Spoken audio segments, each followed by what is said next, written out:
escucha. Parece que ya nos escuchan en nuestra sesión. Bueno, si es así, pues muy buenos días, espero, o casi tardes, espero que todos estén muy bien. Sean muy bienvenidos a esta conferencia que hemos preparado para ustedes. Yo soy Adrián Pereira, por lo tanto, el que está en la otra ventanita será Isaac, y el día de hoy vamos a platicar de algo que a nosotros nos interesa mucho y que parece que en la coyuntura actual es muy importante en México en particular, ¿no? La economía mexicana es una economía pujante, está entre las 15 economías del mundo, es una economía emergente, y el día de hoy traemos una serie de cosas que tenemos que trabajar para ustedes, ¿no? Entonces vamos a hablar un poquito del origen del neoliberalismo, particularmente en México. No queremos ir del todo a las tablas sagradas del neoliberalismo en el mundo, pero vamos a hacer un recorrido que les permita a ustedes identificar que no es un proceso solamente en este país. A lo mejor muchos de ustedes ya lo saben, y esto nos va a permitir tener más claridad sobre los procesos que estamos viendo, ¿no?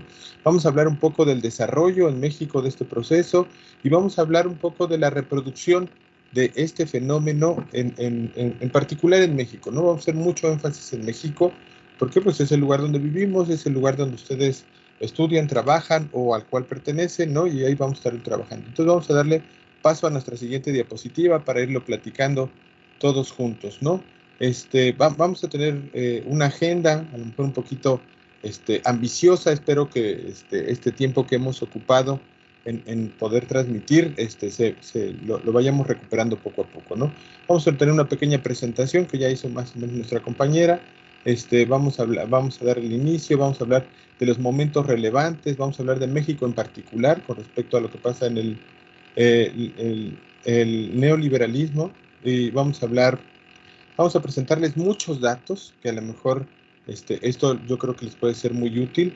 Yo estoy en el módulo 13 en matemáticas, y entonces una de las cosas que se pide en ese módulo es que ustedes tengan herramientas cuantitativas, cosas que se puedan contar, para tomar decisiones cualitativas, ¿no?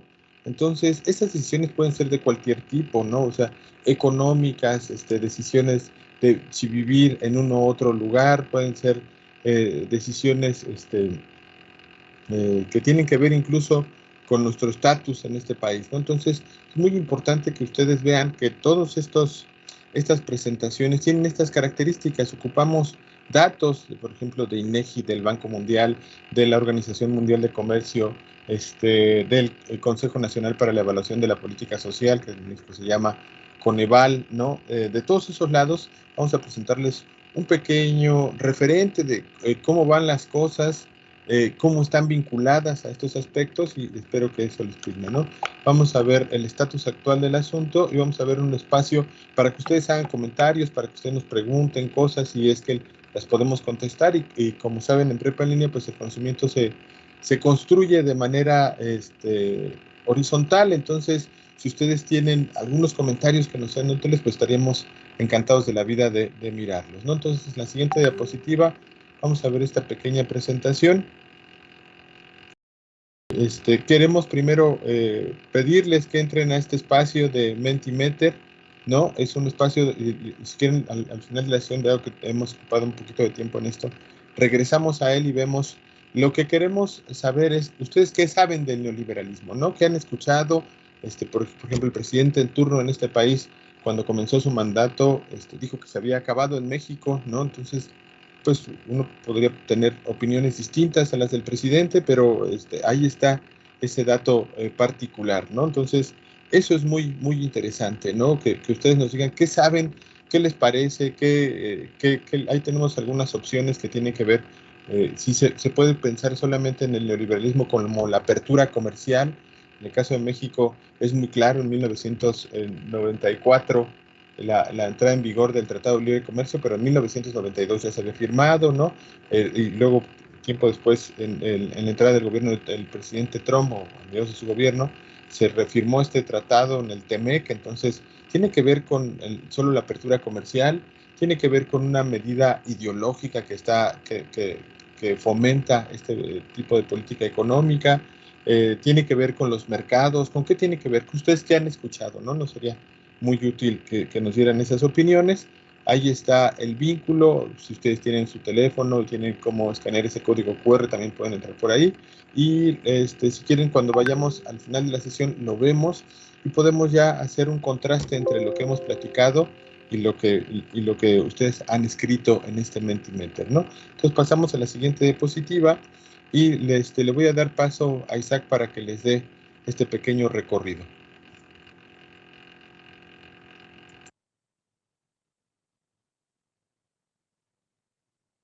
Bueno, ojalá puedan escucharme y si hay algún problema técnico al respecto, les pido por favor nos lo hagan saber por el chat para poder tratar de resolverlo lo antes posible. Y aprovecho para decirles que, pues pedirles una disculpa, ¿no? Hubo algún inconveniente técnico, agradecemos a aquellos y aquellas compañeras que sigan por acá y esperamos que esto pues ya no se vuelva a presentar. Bueno, antes que nada, tratar de reflexionar sobre qué estamos haciendo aquí, tanto el maestro Adrián como un servidor, que es la idea de colocar a las ciencias sociales también en el debate, ¿no? Si bien esta es una semana de las ciencias, un servidor como Adrián somos cientistas sociales o nos desarrollamos en el campo de las ciencias sociales y nos parece importante el papel que tienen estas para reflexionar sobre la vida y sobre las formas en las que nos desarrollamos, particularmente en nuestro país. Es el caso, en particular en este caso, desde la sociología y la economía, que abordamos uno de los temas, digamos, más en boga, pero al mismo tiempo más complicados, que es la idea de neoliberalismo, ¿no? Incluso esto parece relevante, porque algunos intelectuales, particularmente economistas, se han empeñado en negar la existencia de tal cosa.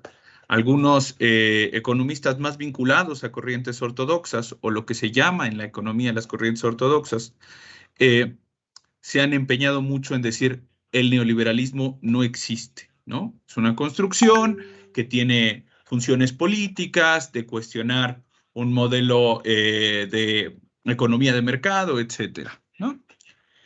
Es así que un servidor parte de uno de los textos más interesantes que se ha escrito al respecto últimamente, en realidad dos, Breve historia del neoliberalismo de David Harvey, un geógrafo norteamericano, e Historia mínima del neoliberalismo de, ahorita se me olvidó el nombre, es un sociólogo mexicano, disculpen, un intelectual del Colegio de México. Una de las primeras nociones de las que parten estos textos es el neoliberalismo, por supuesto que existe. No solo existe, sino que es probablemente la ideología más importante del último tercio del siglo XX. Es decir, a partir de los años 70, 60 y hasta finales del siglo XX e inicios de este nuevo siglo, del siglo XXI, el neoliberalismo ha sido la ideología predominante a nivel internacional. Entonces, no solamente hablar de ella, sino tratar de definirla, tratar de encontrar sus orígenes y sus vetas, es una de los elementos que va a guiar la siguiente conversación. Perdonen por este choro que les acabo de aventar en este momento, pero pretende, digamos, introducirnos a qué es lo que pretendemos hacer en este momento, ¿no? Dicho lo cual, quisieran comenzar, llámenme genio, ¿no? Por el inicio. ¿En dónde comienza el neoliberalismo? Porque si decimos que existe, a veces con muchos procesos históricos, con fenómenos sociales, es muy difícil identificar claramente en dónde podemos rastrear su origen? En algunos casos, hay algún documento que identifica el momento de nacimiento del determinado proceso, en este caso la ideología.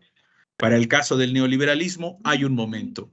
Evidentemente hay un proceso previo, pero existe un momento que identificamos como el origen del llamado neoliberalismo. Y en este caso, podemos tasarlo en el 26 de agosto de 1938 en París.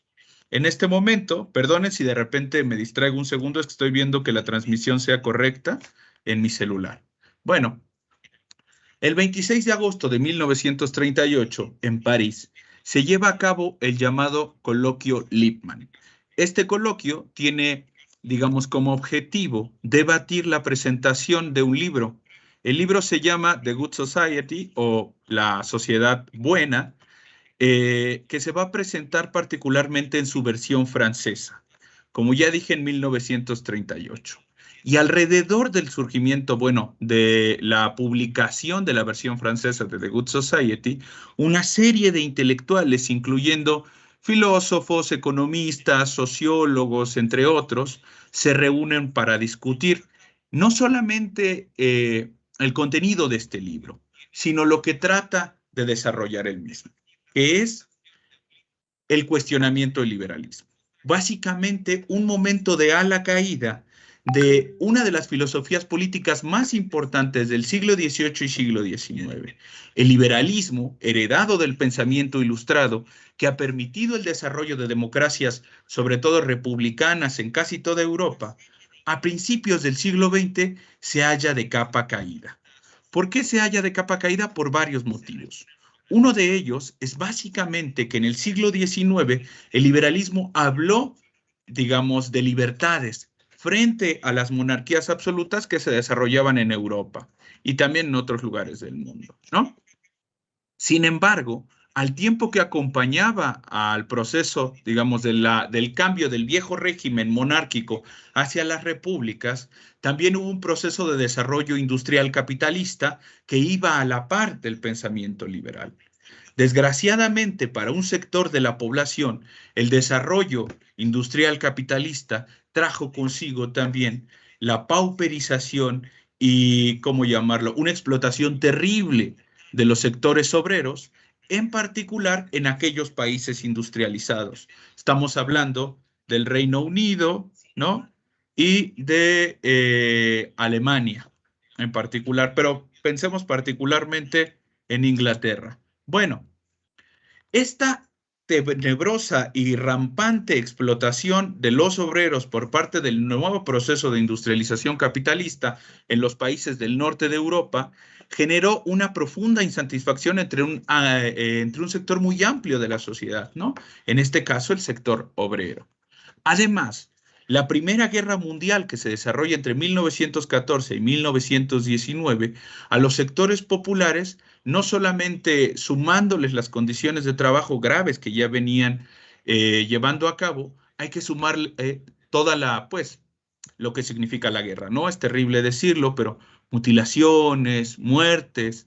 Entonces, estos soldados que regresan de la Primera Guerra Mundial a sus países, como al Reino Unido, como a Alemania, como a Francia, ahora no se les puede decir, pues que el Estado no se va a preocupar por ellos, ¿no? Ellos fueron a morir por su bandera, fueron a pelear por su bandera y ahora resulta que cuando regresan a sus países, las leyes no los protegen como trabajadores. Si todo esto no fuera suficiente, seguramente la mayoría de ustedes lo conocen, en 1919 se gesta el llamado crack de la bolsa de valores en Nueva York. Esto da como resultado una crisis económica terrible que además acaba con muchas de las condiciones que tenía este sector, ¿no? En particular la clase trabajadora, aunque no solamente. Todo esto se genera un caldo de cultivo en el cual el liberalismo económico y las repúblicas parlamentarias se ven cuestionadas no solamente en Europa, sino en el mundo.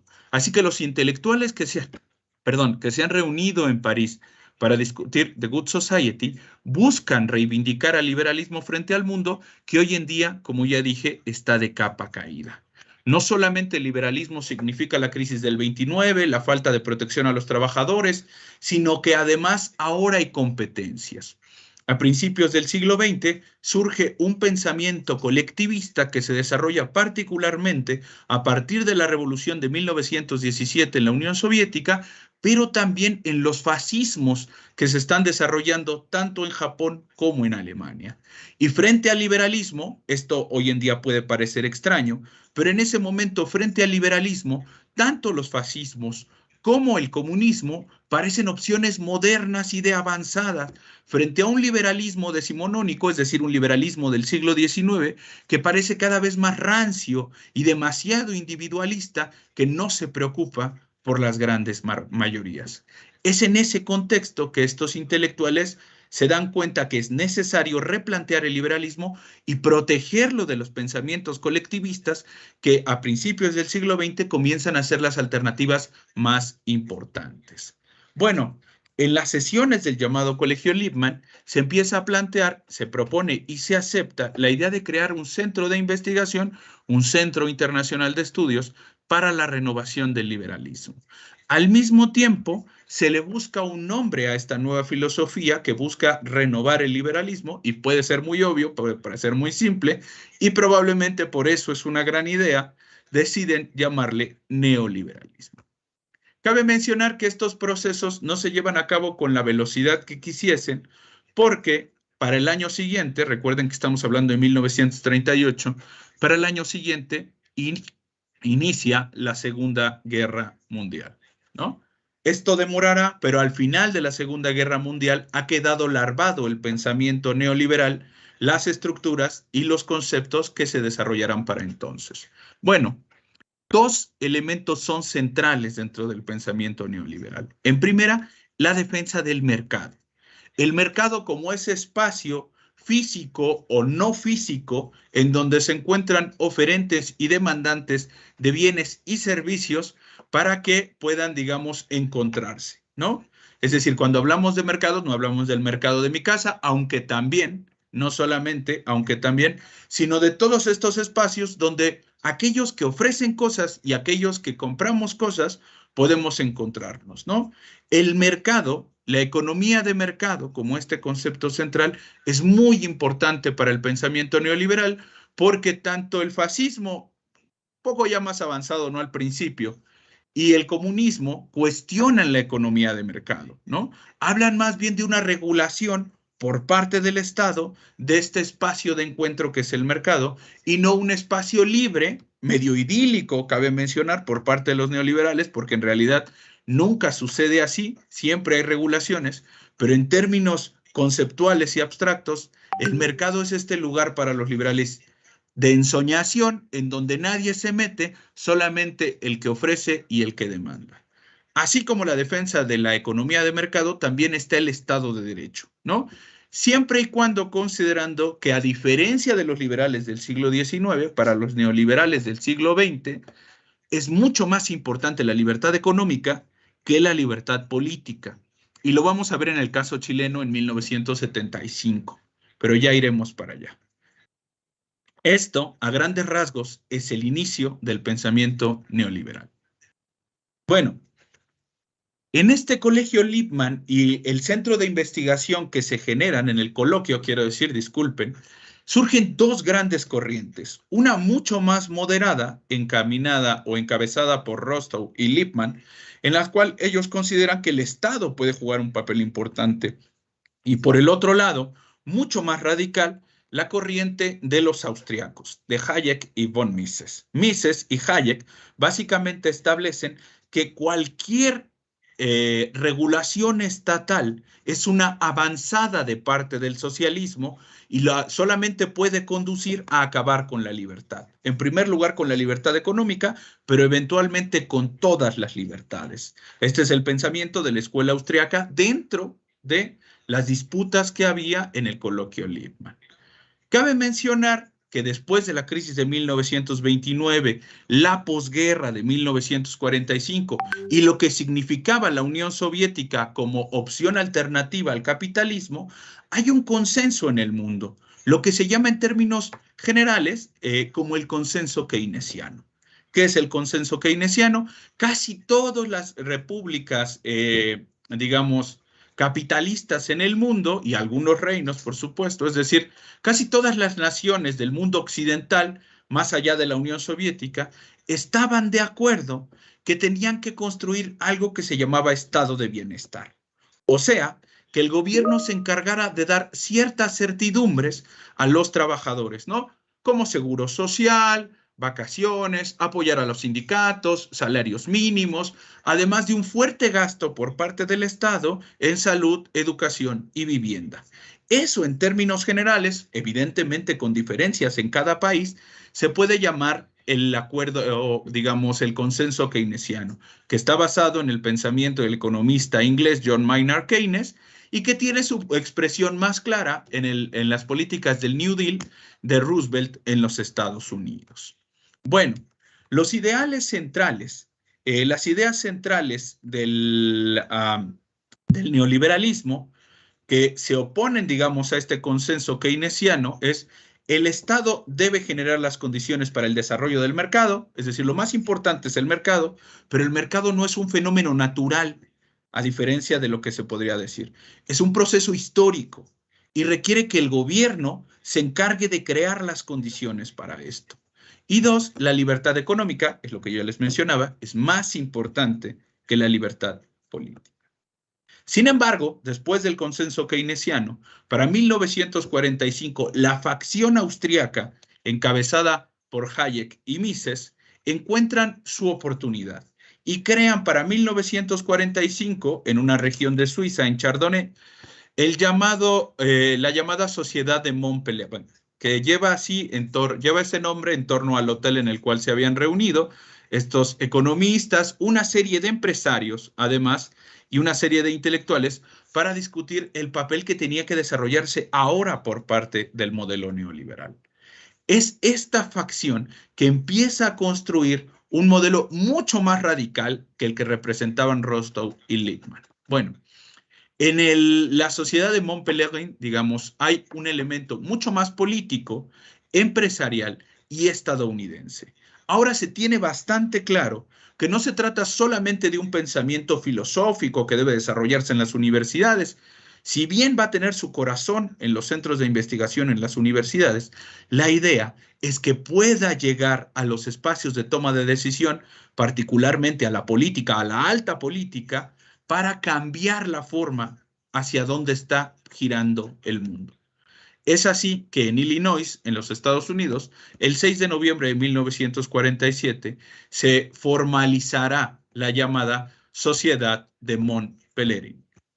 Solamente quiero dejar claro, citando a uno de sus grandes líderes, Hayek, esta frase que enarbola lo que pretendía la Sociedad de Mont-Pelerin, ¿no? Debemos reclutar y entrenar un ejército de luchadores por la libertad y trabajar para formar y guiar la opinión pública. Tenía muy claro Hayek que tenía que convertirse en el sentido común de la época la idea del neoliberalismo. Para esto, profesores, políticos y comunicadores deberían de ser el elemento central de transmisión de este pensamiento filosófico, económico e ideológico a, digamos, distintos lugares del mundo.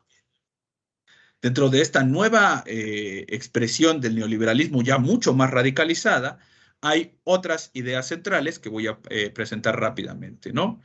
Se desconfía profundamente de lo público, de todo lo público, los servidores públicos, los bienes públicos, el Estado en general, si no es aplicado al mercado, ¿no? De hecho, como ya les mencionaba, se considera que es una avanzada del socialismo y cualquier paso en ese camino irá en contra de las libertades. Esta reflexión se ve clara en dos libros. Uno de Mises, que se llama Socialismo, precisamente, en donde se hace una crítica profunda al pensamiento socialista antes de tener cualquier elemento, porque cabe mencionar que este libro se escribe antes de que se sepa lo que está pasando en la Unión Soviética, tanto en sus virtudes como en sus defectos. Y por otro lado, la piedra angular intelectual del pensamiento neoliberal, Camino a la servidumbre. Libro de Hayek, en el cual se establece precisamente esta lógica, que cualquier intervención estatal puede llevarnos al socialismo. De hecho, Mises comenta en su libro Socialismo que las huelgas de los sindicatos son una forma de terrorismo económico, ¿no? A tal nivel ha llegado su pensamiento que cualquier regulación estatal va en contra de las libertades y, como ya dije, las huelgas de los sindicatos son terrorismo económico. Bueno, como ya mencionaba, tienen su corazón estos intelectuales dentro de universidades, en particular de una. En la Universidad de Chicago, Hayek se desarrolla, a pesar de que nunca consigue convertirse en un maestro titular, siempre se mueve, digamos, en una lógica de profesor eventual. Y el auge de este pensamiento neoliberal más radicalizado se desarrolla particularmente entre los años 50 y 60 del siglo pasado, en donde su producción literaria es la más importante. Bueno, dicho esto, y tratando de establecer cuáles son los marcos intelectuales del pensamiento neoliberal, ahora quiero detallar algunos momentos históricos ya donde esta filosofía, esta ideología, se desarrolló en distintos lugares en el mundo y cómo darán paso al momento más importante en los años 80 para su éxito. Bueno, en los años 70, Estados Unidos se encuentra en una crisis tanto política como económica, pero particularmente de credibilidad frente al mundo. Los años 70 significan, número uno, la caída o el final de la convertibilidad en los Estados Unidos. Nixon cierra la llamada ventana única. Para ese momento había un acuerdo en el mundo, sobre que cierta cantidad de oro era equivalente a cierta cantidad de dólares. Por lo tanto, si aquellos que tenían dólares que habían recibido, sobre todo como programas de reconstrucción de la Segunda Guerra Mundial, se presentaban frente a los Estados Unidos, con esos dólares podían recibir oro para tenerlo en sus reservas internacionales. Sin embargo, Nixon en 1971 acaba con esta convertibilidad. Número dos, Estados Unidos tiene que abandonar la guerra de Vietnam. Para ese momento se dan cuenta los norteamericanos que no hay manera de derrotar al Vietcong y abandonan a este pequeño país orillero, campesino, pobre, agrícola, que ha derrotado a dos potencias imperiales. Primero a los franceses y ahora a los norteamericanos, que tienen que abandonar Vietnam de una manera trágica, siendo la primer gran derrota militar de los Estados Unidos después de la Segunda Guerra Mundial. Además de esto, el presidente Nixon se ve involucrado en el escándalo de Watergate, un escándalo de espionaje a sus opositores políticos que lo obliga a renunciar. Todo esto coloca a Estados Unidos en una crisis de credibilidad. Recuerden que Estados Unidos es el líder del mundo occidental y para ese momento ha cancelado la convertibilidad económica, ha sido derrotado por los vietnamitas y se ha demostrado que sus líderes políticos no respetan la ley. Esto evidentemente pone a los Estados Unidos en una crisis hacia adentro y hacia afuera. Si todo eso no fuera suficiente, en los años 70 hay un ánimo de desconcierto, ¿no? Hay crisis económicas, huelgas, y se gesta la llamada guerra del Yom Kippur. Particularmente en el Medio Oriente, esta guerra genera que haya un alza en los precios del petróleo y una serie de aumento en los precios que va vinculado a ellos. Todo este pensamiento, digamos, permite cuestionar el estado de bienestar, el pacto keynesiano, pero además hay un declive ideológico de la Unión Soviética. Para esos años se publica un libro llamado Archipiélago Gulag. Un escritor ruso da cuenta de las peores prácticas que tenía el gobierno de la Unión Soviética, entre otras cosas, la creación de estos campos de concentración y de reeducación llamados gulags, en donde se sometía a trabajos forzados y a veces torturas a muchos de los ciudadanos soviéticos para cumplir con las condiciones de la ideología más radical del estalinismo. Es así que la idea del Estado queda profundamente mermada. El estado de bienestar encarnado por los países occidentales, particularmente Estados Unidos, pero también el Estado en sí mismo como protector, dado que la patria que le daba, digamos, que enarbolaba la bandera del Estado es bueno, acaba de quedar mancillada, acaba de quedar descubierta, que es la Unión Soviética, ¿no? La Unión Soviética resulta que no es esa patria que protege a los trabajadores, sino que se ha convertido en un Estado totalitario que además obliga y va en contra de las libertades de su propio pueblo. Perdonen, ya voy a acabar, disculpen que haya sido tan larga esta exposición. Al mismo tiempo, pocos años después, para 1976, muere Mao Zedong, el gran líder de la Revolución China, y para 1978 comienzan las primeras reformas por parte del nuevo presidente de la República Popular China, Deng Xiaoping. Bueno, a todo esto, que es bastante amplio, hay que sumarle que el mundo venía de una gran revolución, pero no de una revolución colectiva o colectivista, como había sido la Revolución Mexicana, la Revolución Soviética o incluso la Revolución Cubana. No, el mundo viene de la Revolución de 1968. Esta revolución, ¿no?, lo que hacía era cuestionar el papel de los estados y del ciudadano frente al Estado. Incluso en estados del bienestar tan desarrollados como Francia, los jóvenes habían salido a cuestionar a líderes como Charles de Gaulle, un héroe de la Segunda Guerra Mundial. Sumado a esto, las expresiones en República Checa con la Primavera de Praga, en México con el movimiento estudiantil y en Estados Unidos con expresiones como el feminismo, el hipismo y los movimientos por los derechos civiles por parte de la comunidad afrodescendiente, lo que hacen es decir, el Estado te oprime, necesitamos acabar con este Estado opresor, como en su momento en el siglo XIX, los liberales, los viejos liberales, se habían levantado contra las monarquías absolutas. Ahora los estados de bienestar parecen ser esos estados totalitarios. Y el neoliberalismo, que cuestiona el estatismo, parece esa opción rebelde, cuestionadora, juvenil, que empata, aunque no tenía el mismo objetivo, con el sentimiento de 1968. Mises, Hayek y compañía, y una serie de nuevos economistas que han sido educados por ellos o junto a ellos, traen estas banderas del 68 y convencen a muchos jóvenes, evidentemente no a todos, de que hay que acabar con el Estado porque el Estado te oprime. En ese sentido, la primera opresión que vas a percibir es una opresión económica que va en contra de tus derechos económicos, pero eventualmente irá en contra de otros derechos. El caso chileno, y esto es muy significativo, será realmente importante. En 1973, el presidente Salvador Allende recibe un golpe de Estado, traicionado por uno de sus generales, el general Augusto Pinochet. Se levantan en contra de un gobierno legítimamente constituido para emprender una dictadura terrible y sangrienta en Chile que terminó en los años 80. En esta dictadura, a partir del año 1975, se implementa por primera vez de manera formal el modelo neoliberal. A partir de una serie de economistas chilenos que habían estudiado en la Escuela de Chicago y que llevan este modelo. A partir de muchas oportunidades, implementan esto. ¿Y por qué digo oportunidades? Es muy significativo el modelo chileno porque el modelo neoliberal requiere acabar con muchos instrumentos de protección de la clase trabajadora, como el salario mínimo, como los sindicatos, como las organizaciones obreras, como los partidos de izquierda.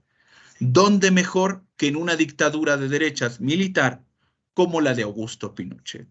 La implementación del modelo en cualquier otra sociedad más o menos avanzada, con sindicatos, con partidos de izquierda, con organizaciones obreras, hubiera significado la caída del presidente y del gobierno. Pero en Chile no hay que negociar nada, están prohibidos los sindicatos, están prohibidos los partidos de izquierda y cualquier opinión que se oponga al gobierno será terriblemente reprimida. Es por eso que Chile es el mejor lugar para promover este modelo neoliberal. Con ciertos éxitos será el laboratorio, Chile, para el desarrollo de este modelo. Ya vamos a concluir, digamos, el aspecto internacional con el auge. Es en 1980 y 81 respectivamente que en el Reino Unido, Margaret Thatcher, y en los Estados Unidos, Ronald Reagan, implementan el llamado modelo neoliberal. Una vez más, abriendo, digamos, la economía a nivel internacional, acabando con los sindicatos y permitiendo una lógica de prevalencia de lo privado sobre lo público. Además de una lógica de privatización constante que vamos a ver claramente en el caso mexicano. Bueno, voy a dar un segundo para, digamos, respirar un poquito y ahora vamos a hablar del caso mexicano. México entra a este modelo cuando el mundo entero se está subiendo a él, cabe mencionar, ¿no? Particularmente en 1982. De hecho, Miguel de la Madrid, el entonces presidente, o quien en ese momento será electo presidente, desarrolla lo que después, en sus memorias, él llamará el cambio de rumbo. México, como ustedes recuerdan, fue gobernado desde 1929 hasta el año 2000 por el PRI. O por sus antecedentes, ¿no? El PNR y luego el PRM. En esos periodos, sobre todo a partir del surgimiento del PRM en 1934 con Cárdenas, el partido en el gobierno implementa una serie de políticas económicas que se conocerán a grandes rasgos como el nacionalismo revolucionario. Evidentemente, el partido en el gobierno tiene vetas porque es un partido que surgió de la revolución y hay lógicas de justicia social con corporativismo, con poca democracia, pero de justicia social, de redistribución de la riqueza que no puede negar. Y es hasta el cambio de rumbo implementado por Miguel de la Madrid que el llamado nacionalismo revolucionario se abandonará. Por supuesto, el ejemplo más claro y terminante del llamado modelo neoliberal a la mexicana será la presidencia de Carlos Salinas de Gortari, con una serie de privatizaciones, la apertura y la firma del Tratado de Libre Comercio de América del Norte, además de otros elementos que seguramente estoy pasando por alto. Solamente quiero concluir hilvanando estas dos grandes corrientes, el elemento internacional y la situación nacional. México no llega al neoliberalismo de manera mágica, porque Miguel de la Madrid haya decidido en algún momento tenemos que cambiar el rumbo, o porque Carlos Salinas de Gortari haya hecho los acuerdos internacionales. No, el neoliberalismo es una forma de pensar, es una ideología, como ya lo mencioné, una filosofía que se ha construido en México durante años. Y sus más importantes expertos, que mencionamos previamente, también llegaron a nuestro país. De hecho, Mises vino a México, economista austriaco del que les hablaba, vino a México en los años 40 a desarrollar una serie de conferencias. Y algunos grandes empresarios encontraron que su pensamiento es lo que estaban buscando para acabar con el sentimiento cardenista que todavía se permeaba en nuestro país. Es así que el intelectual austriaco escribe un ensayo que se llama Problemas Económicos de México. En este ensayo se critica profundamente al cardenismo y el modelo de industrialización nacionalista que implementó el Michoacán, ¿no? También se cuestiona el papel del Estado en economía, las políticas sindicales, salariales y el proteccionismo que había mantenido el PRI durante los años, digamos, inmediatamente posteriores al cardenismo. Es así que en 1946, una serie de empresarios, sobre todo de origen regiomontano, y los 7 bancos más importantes de nuestro país, crean la Asociación Mexicana de Cultura, la Asociación Mexicana de Cultura. E invitan inmediatamente después al otro gran economista, cabeza del pensamiento neoliberal, Hayek. Y con el pensamiento, digamos, ya de Hayek y de Mises instalado en algunas élites empresariales de México, se crea en 1958 el ITAM, o bueno, el antecedente del ITAM, que será el ITM, ¿no? El Instituto Tecnológico Mexicano, que busca reproducir el pensamiento económico neoliberal y que al alcanzar su autonomía en 1962 se funda el ITAM. Es así que los núcleos de pensamiento, como fue la Universidad Católica de Chile, la Universidad de Chicago y en este caso el ITAM, llamados think tanks en ocasiones, espacios de construcción de pensamiento, serán el corazón del modelo neoliberal, ¿no? En México el ITAM difundirá este pensamiento económico en oposición a la Facultad de Economía de la UNAM y de las otras instituciones educativas que existían en la época. Ya para culminar, quiero hacer hincapié en que en 1962 se crea el Consejo Mexicano de Hombres de Negocios. Este Consejo Mexicano de Hombres de Negocios busca incidir en la política nacional, en particular en ese momento en la política exterior, porque México está definiendo su política respecto a la Revolución Cubana. El Consejo Mexicano de Hombres de Negocios busca incidir y todos estos hombres están muy involucrados con el pensamiento neoliberal. En términos generales, y aquí con el surgimiento y la implementación con Carlos Salinas de Gortari, yo dejo mi parte al maestro Adrián para que continúe con nuestra sesión. Muchas gracias.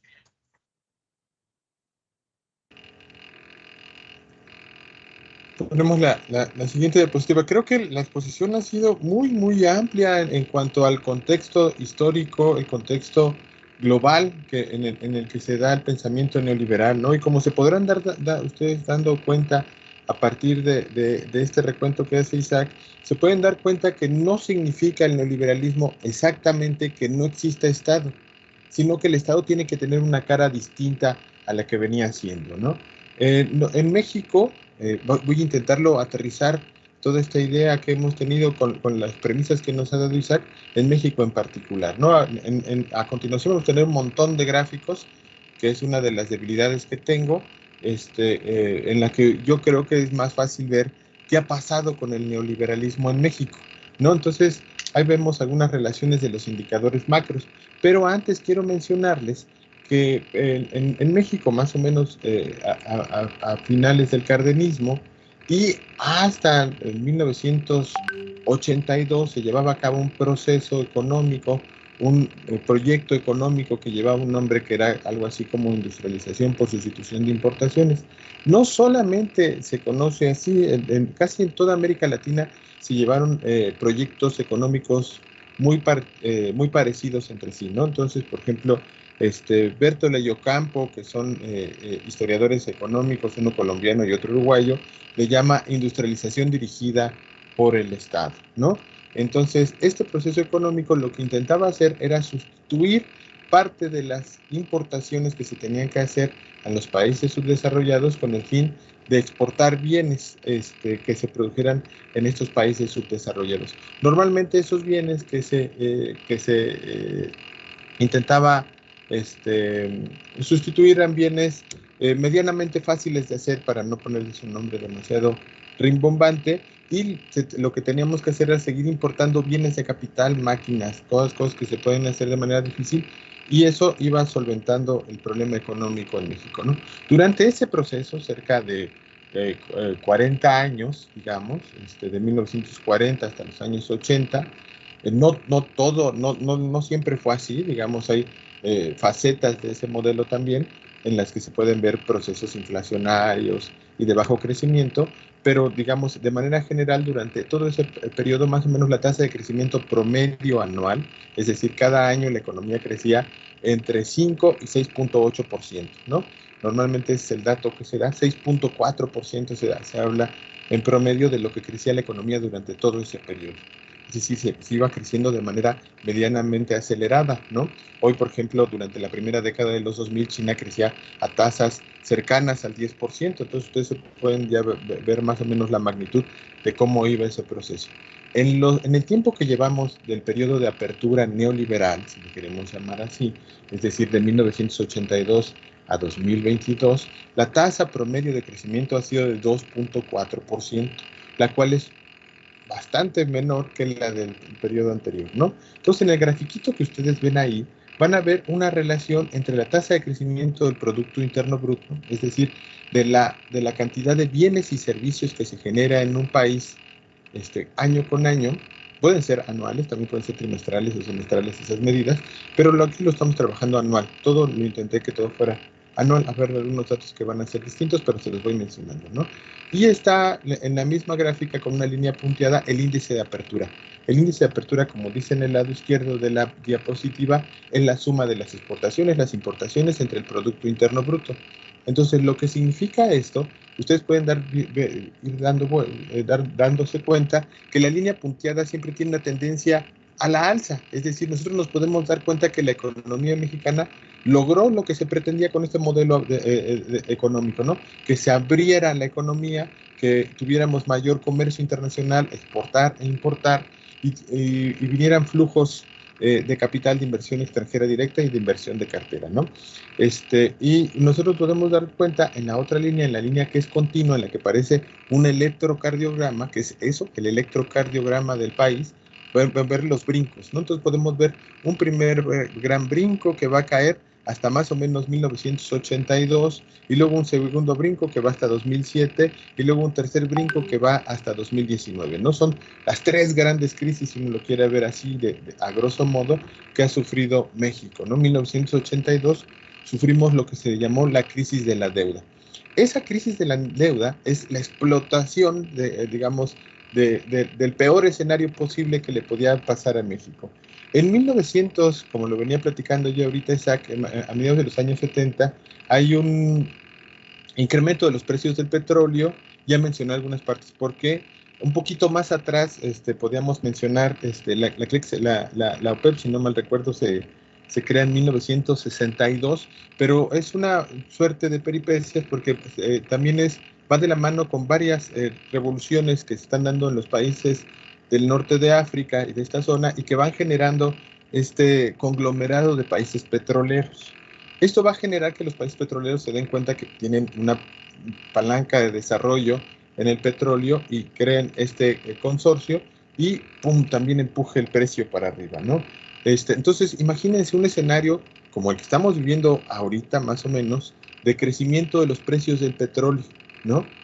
Entonces, México tenía petróleo medianamente, y ¿qué creen? Que en 1979 encontramos Cantarell.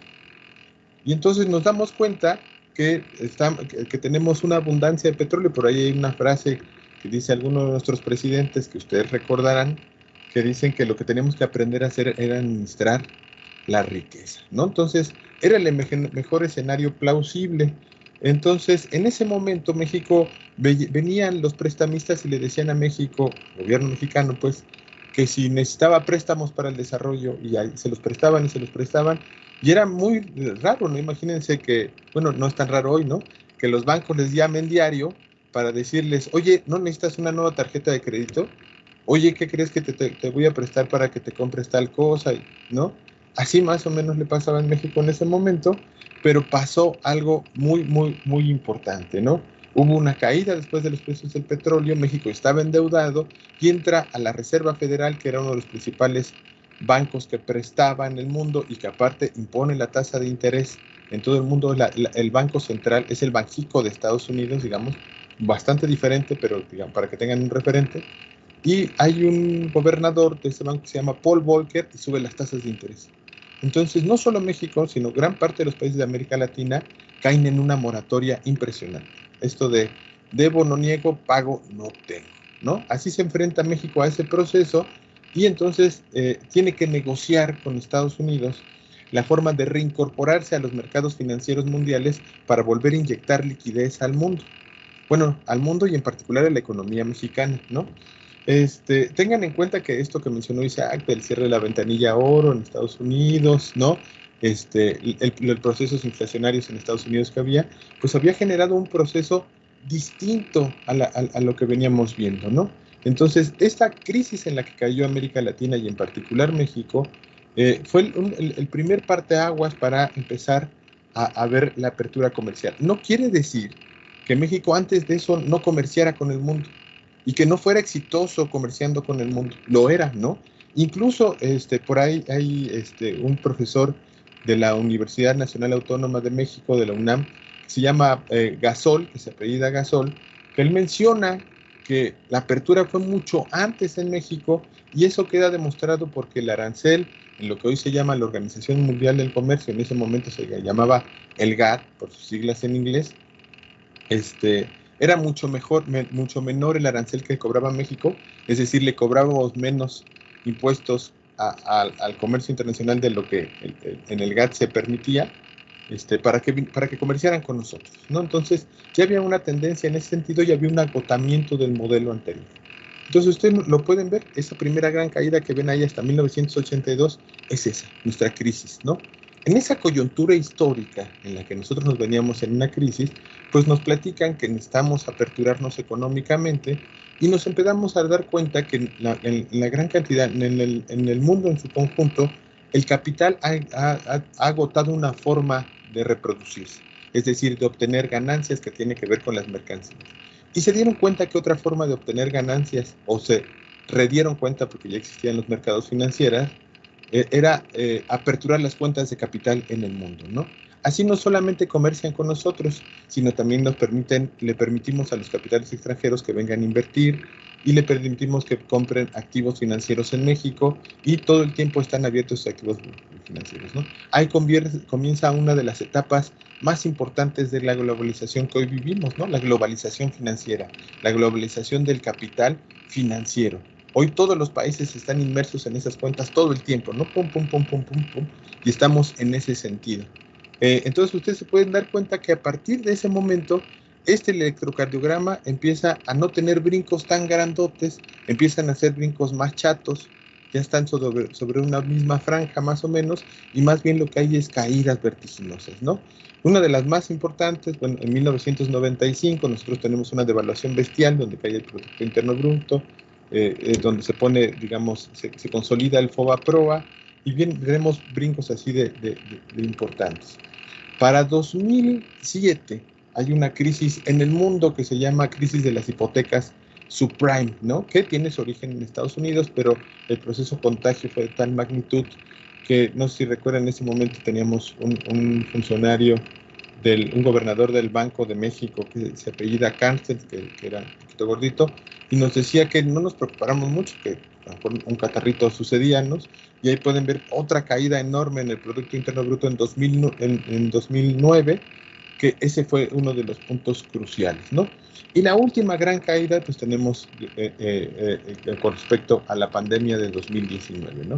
Esa pandemia, pues, tuvo efectos negativos para la economía internacional alrededor del mundo, y en México representó la caída del Producto Interno Bruto del 9% del Producto Interno Bruto en México, ¿no? Entonces, vemos que hay una relación un poco inversa, digamos, a lo mejor ahí yo hice trampita y uno es un índice y otro es una tasa de crecimiento, pero hay una relación por lo menos curiosa, ¿no? México ha sido muy exitoso en la apertura comercial. Ahorita, si le damos a la siguiente diapositiva, nos vamos a ir dando cuenta que tenemos una serie de características que cumplen con lo que se mencionaba, ¿no? Es decir, ¿qué es lo que pasó con la economía mexicana? Se aperturó, ¿no? ¿Y qué le pasó a la economía mexicana? ¿Tuvo un éxito o no tuvo un éxito? Pues lo ha tenido de manera muy importante, ¿no? Pasar la siguiente diapositiva, Isaac. Bueno, ahí van a ver un montón de gráficos, ¿no? Pero ahí hay varios, ¿no? Entonces, por ejemplo, México pasó, la del lado izquierdo hasta arriba, es la relación entre exportaciones e importaciones y el saldo de la balanza comercial. Es decir, nosotros vendemos cosas, exportamos al mundo e importamos cosas, ¿no? Si importamos más de lo que exportamos, pues tendremos un saldo negativo de la balanza comercial. Viceversa, si exportamos más de lo que nosotros importamos, pues tendremos un superávit, ¿no? Es decir, tendremos más dólares en México. Cuando esto sucede, nosotros nos damos cuenta que casi están encimadas exportaciones e importaciones, y que abajo se ve una línea más tenue que es el saldo de la balanza comercial. Bueno, cuando el saldo de la balanza comercial ha sido positivo, solamente ha sido en el proceso de devaluación en 1995. Durante todo el otro proceso siempre tenemos saldos negativos. ¿Por qué? Porque este país para exportar necesita importar mucho. Es decir, para que nosotros exportemos estos autos que le exportamos al mundo, computadoras, televisores, no crean que estoy en el fierro viejo, sino que son de las grandes cosas que exportamos, ¿no? Somos un gran exportador de bienes eléctricos electrónicos, ¿no? Para el mundo. Somos el 12º exportador e importador mundial, ¿no? Es decir, estamos empates pareciera, ¿no? Pero aparte, como hemos cambiado, nos transformamos a partir de 1982 en una economía secundaria exportadora, entonces nosotros no exportamos tanto petróleo como lo hace Venezuela o por ahí algunos otros países petroleros en el mundo. Bueno, pocos países en el mundo exportan petróleo como Venezuela, pero en el caso mexicano, en los años 80 todavía teníamos una característica exportadora petrolera, lo cual se acabó. Las exportaciones de ese tipo se han ido reduciendo de manera significativa, y lo que exportamos principalmente son bienes manufacturados, ¿no? Y una cosa muy, muy particular, ustedes pueden ver ahí abajito una tablita cómo se ha ido reduciendo la exportación de bienes petroleros, de bienes no petroleros, cómo se ha incrementado, de manufacturas que ha pasado cerca del 33%, de bienes extractivos y demás, ¿no? Ustedes pueden ver ahí el gráfico y darse cuenta que este tipo de exportaciones ha cambiado radicalmente, ¿no? Es decir, hoy las exportaciones petroleras son cerca del 6%, mientras que por ahí del 1999 eran cerca del 9%. Las no petroleras se han incrementado muchísimo, cerca del 94%. Y de estas las más importantes son las manufactureras, es decir, exportamos bienes manufacturados que son cerca del 88%, ¿no? Entonces, uno puede darse cuenta que el país ha progresado en ese sentido. No exportamos tantos bienes de ese tipo, exportamos casi 10 veces más de lo que se exportaba, bueno, más de 10 veces más que de lo que se exportaba en 1980, ¿no? Entonces, hemos crecido enormemente en el contexto internacional en ese tipo. Podemos pasar la siguiente diapositiva. Entonces, ya vamos viendo cómo ha cambiado la estructura económica de México, ¿no? Pasó de ser un país principalmente exportador de bienes extractivos a ser un país exportador de bienes manufacturados, con una gran apertura comercial, con poca injerencia del Estado sobre este tipo de prácticas, sino más bien siendo un promotor de estos éxitos exportadores, ¿no? Entonces, bueno, ¿y eso está bien o está mal? ¿Por qué es importante, no? Bueno, uno de los grandes conflictos que tenemos es algo que Aníbal Pinto menciona en su texto. Aníbal Pinto es un teórico de la teoría de la dependencia en América Latina, que habla sobre la heterogeneidad estructural. ¿Qué quiere decir eso? Bueno, que en los países, principalmente los subdesarrollados, tienen dos grandes sectores productivos, ¿no? Un sector productivo que está vinculado a la economía nacional, que normalmente es un poco atrasado, es arcaico, tiene identificaciones tecnológicas un poco lentas, y un sector productivo que está vinculado con el exterior, el cual es muy moderno, muy dinámico y exporta muy, muy rápido, ¿no? Entonces, eso pasa con nosotros. Nosotros tenemos una economía, una que está principalmente, la joya de la corona del aperturismo mexicano, se llama industria automotriz, ¿no? Entonces, nosotros exportamos autos a la economía mundial, pero para exportar esos autos necesitamos importar una cantidad enorme de maquinaria y de insumos que se traen de algunas otras filiales. Por ejemplo, la Chrysler, que está en Detroit, le compra a la Chrysler, que está en Querétaro, le compran insumos y hay un comercio entre ellos nada más. Ese comercio se llama intrafirma, que quiere decir intraempresa, y casi está todo libre de impuestos, ¿no? Eso implica que hay muy poca ganancia para la economía mexicana, porque aparte los salarios son chiquitos, pero vamos a ver esa parte ahorita más adelante, ¿no? Una cosa que quiero reiterar es que hasta 2014, más del 80% de las exportaciones tienen como rumbo América del Norte, es decir, Estados Unidos o Canadá. Y de ese 80%, el 78% son exportaciones hacia Estados Unidos, lo que implica que tenemos sumamente localizada nuestra exportación, no somos sumamente dependientes a ese mercado. Nosotros lo que producimos se lo vendemos a Estados Unidos y muy poquito, es decir, si tiene el 80% de Estados Unidos, solamente el 20% se comparte entre todas las otras regiones del mundo, ¿se dan cuenta? Exportamos una cantidad de bienes manufacturados importantes, pero hacia la industria norteamericana como insumos, ¿no? Y le compramos a ellos mismos una cantidad enorme de insumos para la industria que tienen aquí. Esto tiene que ver con algo que se llama cadenas globales de valor, que es la deslocalización de fases productivas de grandes empresas en el mundo a diferentes espacios geográficos, ¿no? En este caso México, pero también una característica así muy parecida la tiene Brasil, ¿no? También tiene una industria automotriz muy importante, aeronáutica, perdonen, pero que tiene, digamos, sus principales fuentes de cabeceras empresariales en otras latitudes, ¿no? Entonces, ya nos va quedando más claro qué es lo que ha traído consigo el neoliberalismo económico. La que sigue, sí, la que sigue está bien. Algunos resultados que tenemos del neoliberalismo para que esto que no se nos haga tan largo, es que México es la economía 15 del mundo. Estamos por encima de países que están en la gran euforia del primer mundo, como puede ser Holanda. Bueno, Países Bajos, que ahora con el Mundial me ha quedado más claro que no es Holanda, ¿no? Países Bajos es la economía número 16 del mundo, según el Banco Mundial. México tiene una economía más grande, ¿no? Estamos encima de Indonesia o de la Arabia Saudí, ¿no? Es decir, es una economía muy importante por sus dimensiones. Esto medido con el Producto Interno Bruto. Ahí, digamos, hay que echarle muchas ganas porque el Producto Interno Bruto es una entidad contable. Eso quiere decir que en ese espacio se contabilizan, se cuentan cosas. ¿Qué se cuenta el Producto Interno Bruto? El Producto Interno Bruto cuenta los bienes y servicios que se producen en un país durante determinado periodo.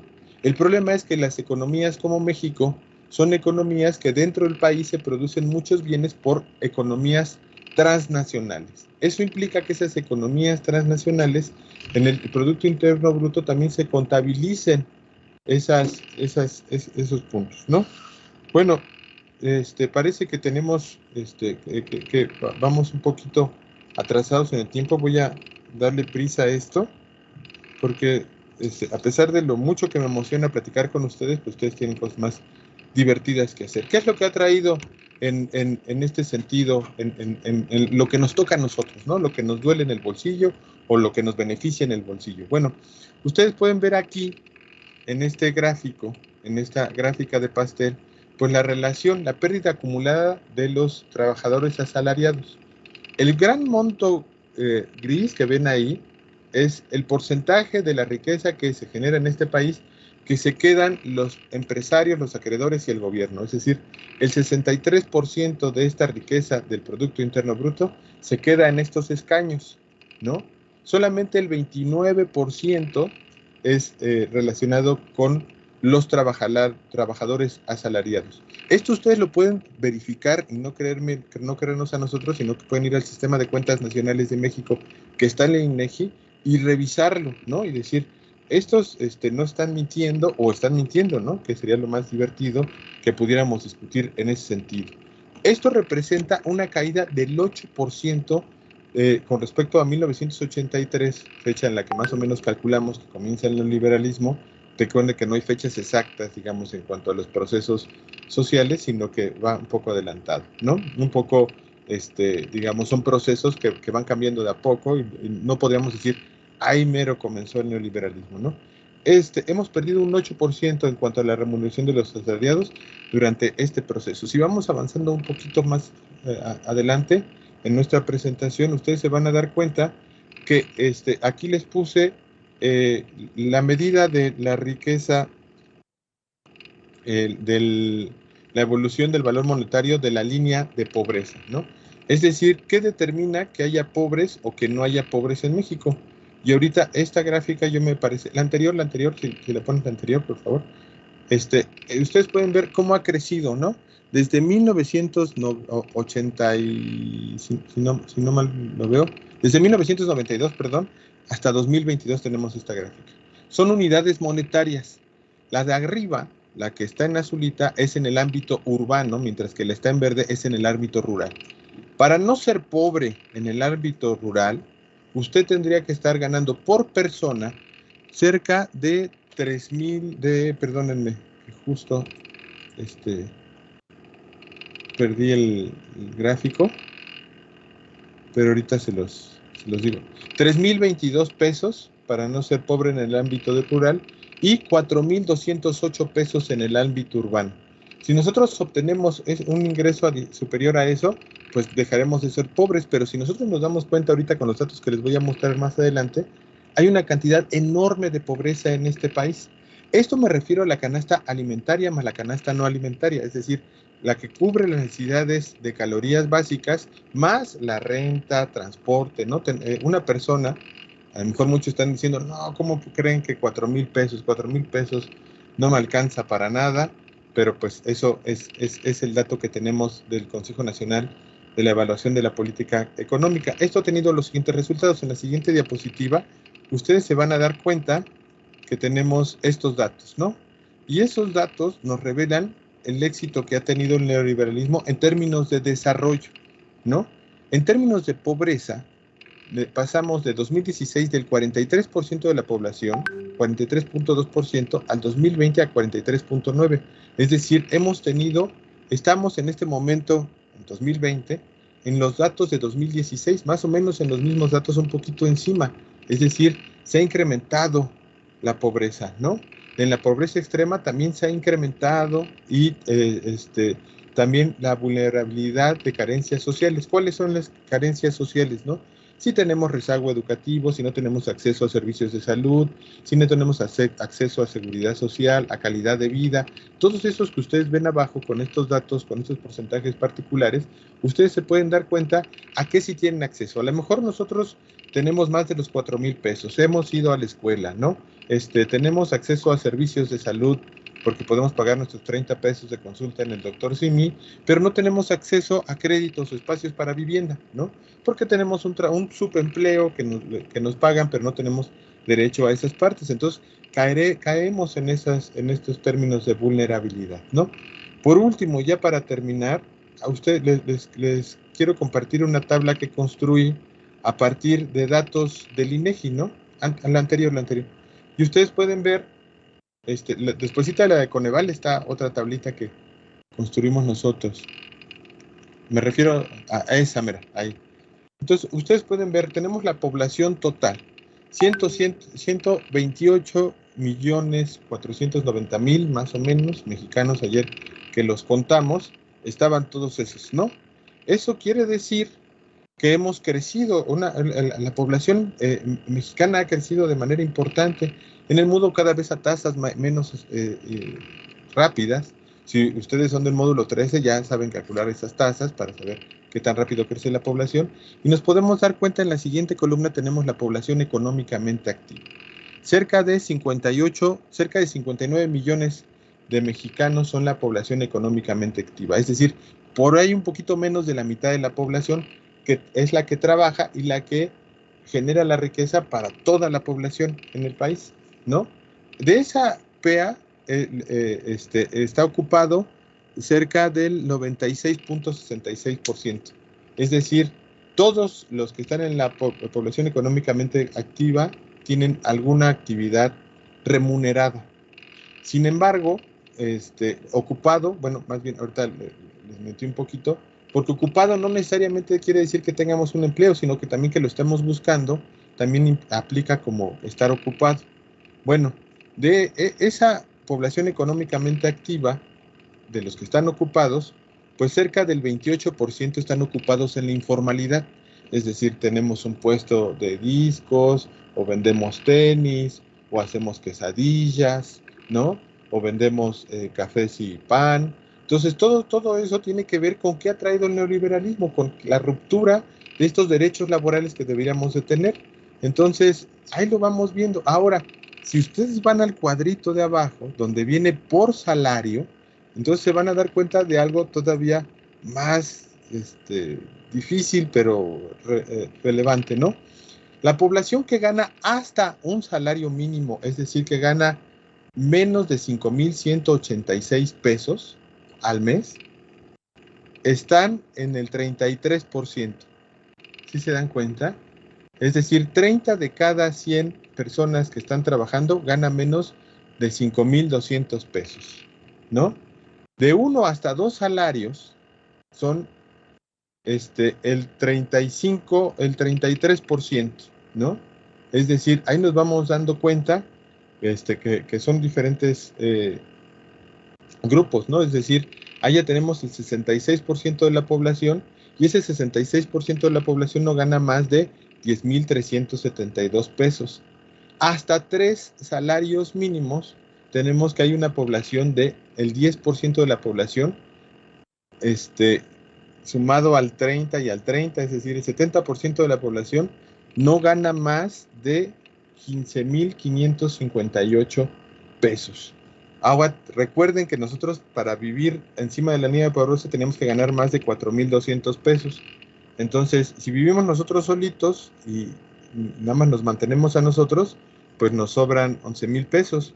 Pero si tenemos familias, si ustedes tienen hijos, esposas y cosas así, si son 4 en la familia, tendrían que ganar por lo menos 16,800 pesos.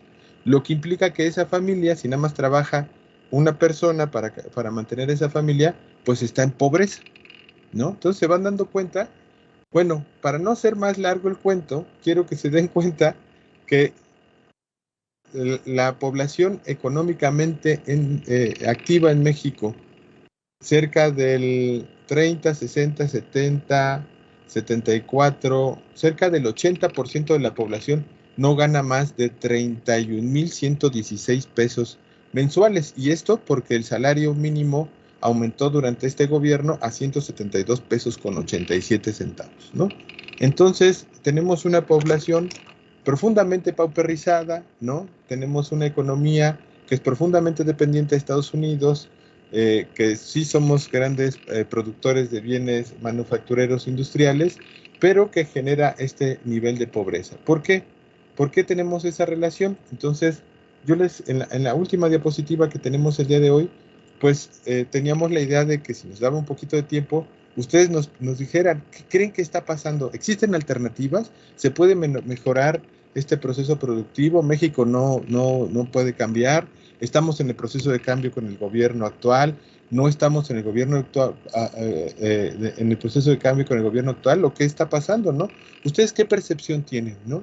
Dado los tiempos de esta Feria de Ciencias, la cual agradecemos muchísimo que exista porque nos da tiempo de dialogar cosas que nos emocionan, pero lo que queremos hacer es que ustedes reflexionen, así como lo hacemos nosotros, que tenemos la enorme ventaja de poder discutir con ustedes, y a lo mejor en otra ocasión, ya saben que yo estoy en el módulo 13, quizá que está en el módulo 9, que la Dirección de Servicios Académicos y Diseño Curricular siempre está abierta a sus comentarios, y sería un magnífico debate para otra ocasión, para todos aquellos que nos ven, y bueno, creo que el tiempo lo tenemos muy encima, así que quiero dar pausa a nuestra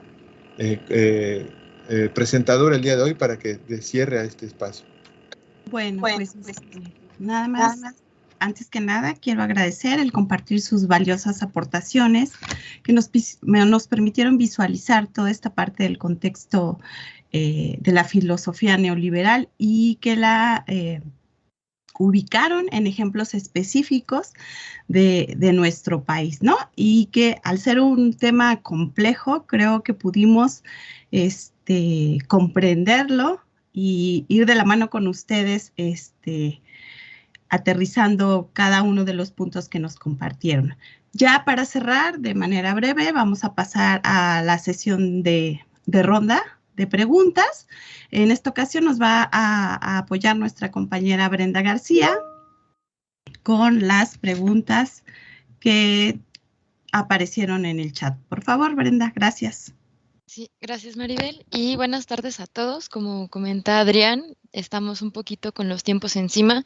La verdad es que la parte inicial donde tuvimos algunos problemas técnicos y todo este contenido que sí es un poco extenso y demasiado interesante, sí hemos notado que ha provocado en el chat pues varios comentarios o hasta dudas, ¿no? Entonces vamos a tratar de atender todas estas comentarios que nos hacen llegar. Y de igual forma, el canal sigue abierto, van a poder dejar estas dudas de manera asíncrona al momento que ustedes visualicen esta sesión y si tienen algún comentario adicional pueden hacerlo llegar a los canales institucionales. Y de manera general identifico algunos comentarios de la estudiante Amanda Flores y una de las preguntas que nos plantea es si el neoliberalismo realmente ha funcionado. Y en esa misma línea, Amanda también ha hecho otros comentarios. Ay, ya los perdí un poquito, pero creo que podríamos comenzar con este planteamiento. Si ha sido útil realmente este enfoque.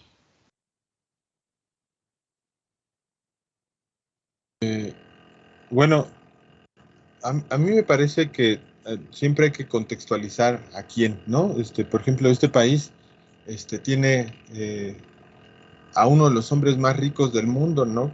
Que se llama Carlos apellido Slim, ¿no? Entonces, y no solo a él, ¿no? Tenemos una cantidad de súper ricos muy importante, y con los datos que ustedes ya vieron, pues una cantidad de pobres igualmente importante. Entonces, el modelo económico que se implanta en México tiene grandes ganancias, eso es cierto.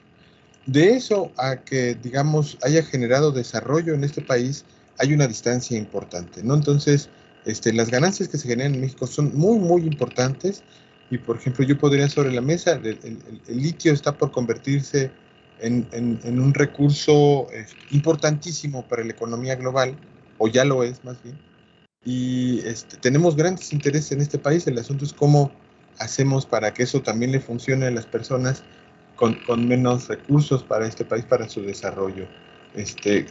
Yo creo que tiene que ver con esa parte. No sé si queda claro. No sé si Isaac quiera comentarla. Es decir, ha habido una relación muy importante de México con economías internacionales. Se ha incorporado en términos de intercambio como un manufacturero muy significativo, como bien mostró el maestro Adrián. Desafortunadamente, se ha recrudecido las condiciones de desigualdad en nuestro país. Entonces, tendría que mirarse desde esas dos perspectivas, me parece. Desafortunadamente, a diferencia de otras disciplinas, las ciencias sociales, establecer respuestas específicas que valgan como un sí, un no, un mal o un bien, como podrían ser en elementos, a lo mejor en ciencias más exactas, es mucho más complicado. Tiene que ver con marcos de interpretación y actores involucrados. Excelente, muchas gracias, maestros. Y también identificó algunos comentarios. Por ejemplo, está el de Edgar Gómez, referente a cuando estaban preguntando qué era el neoliberalismo. Nos comenta que fue un régimen que gobernó por más de 40 años. También nos dice Marta Mejía que es una apertura comercial y política en la que el presidente se queja continuamente y que ha existido desde hace siglos, ¿no? También nos comparten aquí un poco de bibliografía, en este caso Adriana Silva nos comparte Historia mínima del liberalismo de Fernando Escalante Gonzalvo y me parece que hay algunos otros comentarios de referente agradecimiento a ustedes por esta exposición que nos brindan. De mi parte, cerraría un poco esta parte de las dudas y les daría la palabra nuevamente a ustedes por si gustan profundizar en algo más, ya para dar cierre a esta sesión.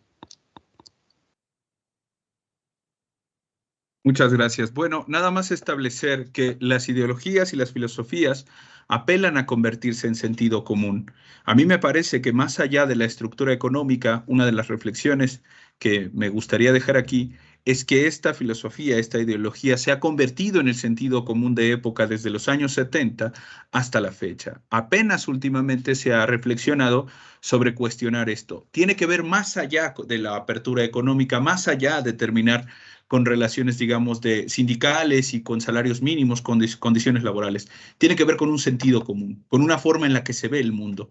La perspectiva filosófica del neoliberalismo establece que lo público no sirve y que lo privado es lo deseable. En ese sentido, considero que desde una institución particularmente pública como es la nuestra, deberíamos reflexionar sobre esos puntos de vista, ¿no? Otro de los elementos es que el individuo debe de superponerse a lo colectivo, que solamente el individuo puede salir adelante por sí mismo y que hay que hacer lo que haga falta. Eso está en el sentido común del neoliberalismo, además del papel de la economía sobre todo lo demás y de la mercantilización de la vida.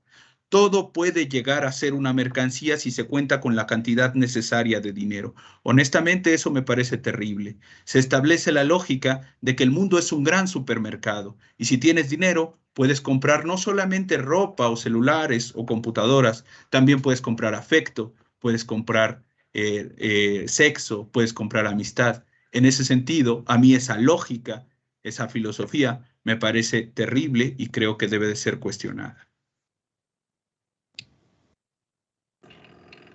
Bueno, yo creo que agotó todo lo que teníamos que decir, Isaac. Me parece muy importante lo que se tiene que decir. Luego, a mí me pasó en muchas ocasiones que miramos a nuestros locutores, a las personas con las cuales interactuamos, y de repente alguno puede decir, es que no le echa ganas, ¿no?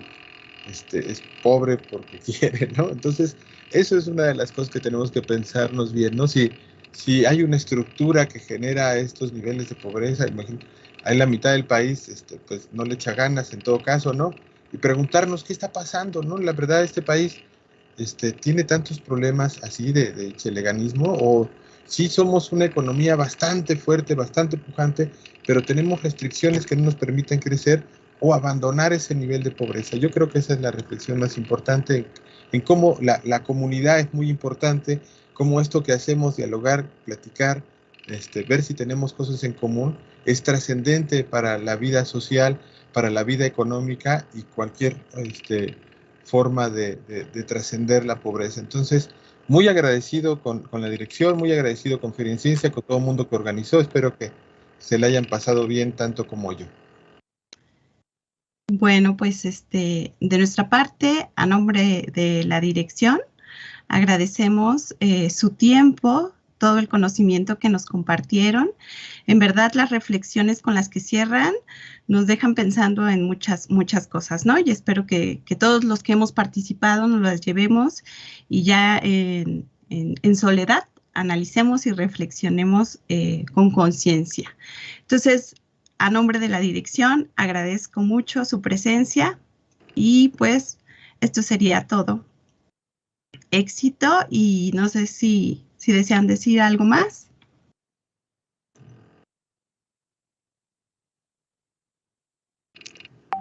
No, muchas gracias. Gracias a todos. Buenas tardes. Bueno, entonces los invitamos a que continúen participando en estas conferencias. Este es el cierre de nuestra segunda conferencia. Que tengan una excelente tarde. Hasta luego. Gracias, hasta pronto.